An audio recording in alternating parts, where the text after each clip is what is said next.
शिक्षण संस्था मिळाली, पण तेवढ्यानं भागणार नाही, आम्हाला शिकावं लागणार आहे. आमचे पोरं शिकले पाहिजेत, पुढे आले पाहिजेत. नुसतं शिकलं म्हणजे 10वी 12वी नाही दोस्तांनो, तुम्हाला ग्रॅज्युएट व्हायचंय, पोस्ट ग्रॅज्युएट व्हायचंय, टॉपवर जायचंय. बिंदी मारायची अजून राहिली आणि माझ्या जीवाची होती काही.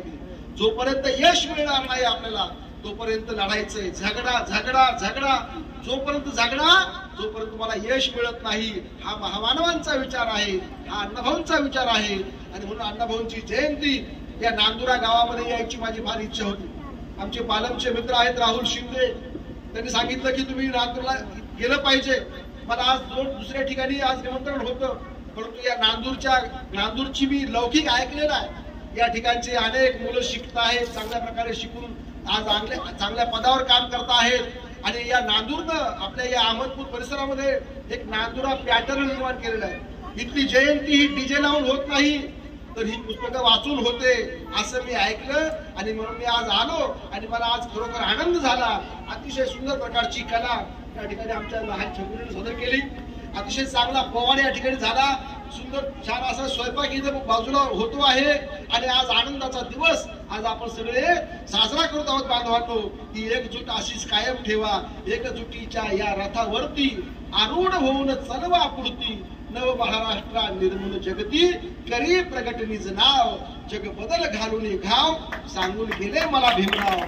हा अण्णाभाऊंचा संदेश आपण आचरणामध्ये आणावा एवढंच एक नम्र आवाहन करतो.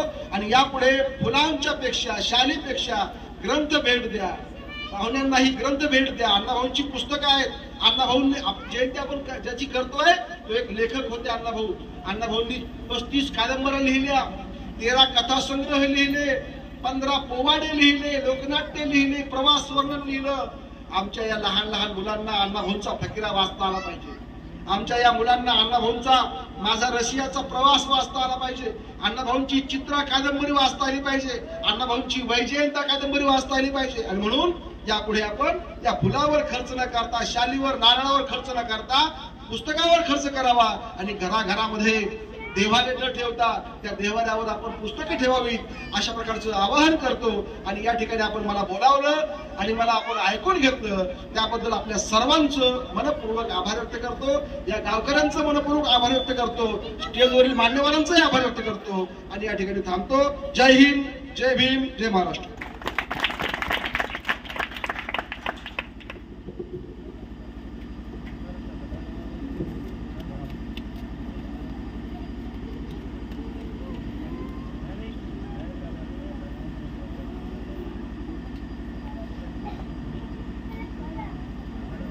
धन्यवाद साहेब. आपलं अनमोल आणि सखोल असं मार्गदर्शन नक्कीच समाजासाठी मोठा ठेवा ठरेल. आपण अण्णाभाऊंच्या विचारांचा असा मोठा वारसा, पुन्हा एकदा इतिहास, सर्व समाज बांधव, बंधू भगिनी आणि सर्वांच्या समोर पुन्हा असा इतिहास एकदम रिव्ह्यू दिला. त्यामुळे पुन्हा एकदा त्याच बेताने, त्याच वेगाने सर्वांच्या शरीरामध्ये तो रक्तप्रवाह, तो उत्साह जो निर्माण करून दिला तुम्ही, जो आपला जीवनाचा प्रवास, संघर्षाचा प्रवास, आपण जीवन जगत असताना आपली प्रगती, आपली उन्नती कशी साधावी याचं उत्तम उदाहरण संघर्षातून दिलेलं आहे. आणि त्या संघर्षाचे मुख्य असे प्रवक्ते आणि मार्गदर्शक म्हणून आपण महामानवाकडे बघतो. मी अध्यक्षीय भाषण संपवत असताना असं म्हणेल, एक उदाहरण देऊन मी सांगतो सर्वांना. एक विद्यार्थी, एक शाळा होती अशी, त्या शाळेमध्ये असाच भाषणाचा कार्यक्रम ठेवण्यात आलेला होता. एक विद्यार्थी होता जो की बोलताना थोडा बोबडं बोलायचा.